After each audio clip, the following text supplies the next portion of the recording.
This serenescape was Kim Luey's home away from home. Definitely part of it is her cultural roots. She immigrated to Portland from China as a child. She loves the flowers here. We can go around the garden and then just go like literally plant bed by plant bed, and she would point out what's her favorite, what she likes, and she's waiting for this one to bloom. It was just, she's very, very special. She volunteered at the Lan-Su Chinese Garden for 2 decades. She was a garden host, which is the front door greeter when you walk into the garden, and you immediately interact with the visitors. You share what's going on with the garden today. Happy all the time. Really would try to help people.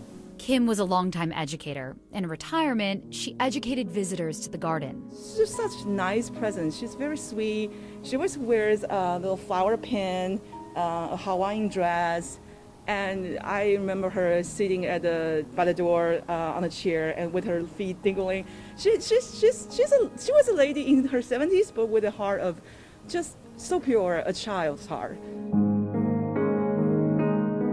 Husband Jimmy stood by her side for more than 50 years. As an architect, he traveled for work. When he was home, he had another job. He was a chauffeur, always drive her around. They met in Portland and both graduated from the U of O. Big football fan, Oregon fan. We always went down quite a bit up until recently. One of their 4 sons, Jamie, says they also enjoyed casinos and traveling to Hawaii. A few years ago, Kim's health started deteriorating.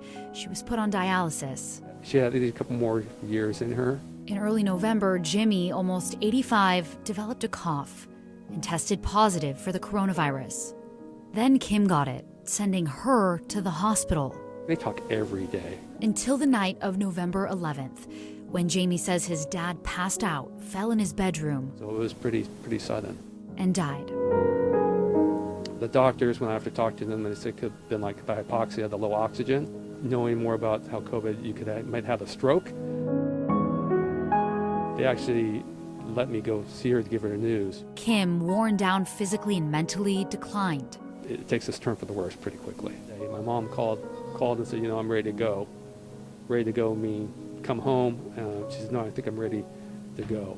In their mom's final days, Jamie and one of his brothers spent hours at the hospital, focusing on family history. Sometimes you kind of wait too late to ask your questions with your parents, because you think you have a limited amount of time. And in my mind, when you hear them talk, time kind of stops still. On November 25th, the day they buried Jimmy, Kim took her final breath. And we knew that they really didn't want to be apart. My dad obviously didn't want to go out like that, I don't think. And my mom, because she went out on her terms, even though it was kind of COVID-driven, I can be at peace with that. Thanks to a donor, Kim's memory will thrive at her home away from home. We even got a phoenix tree that's donated in her memory.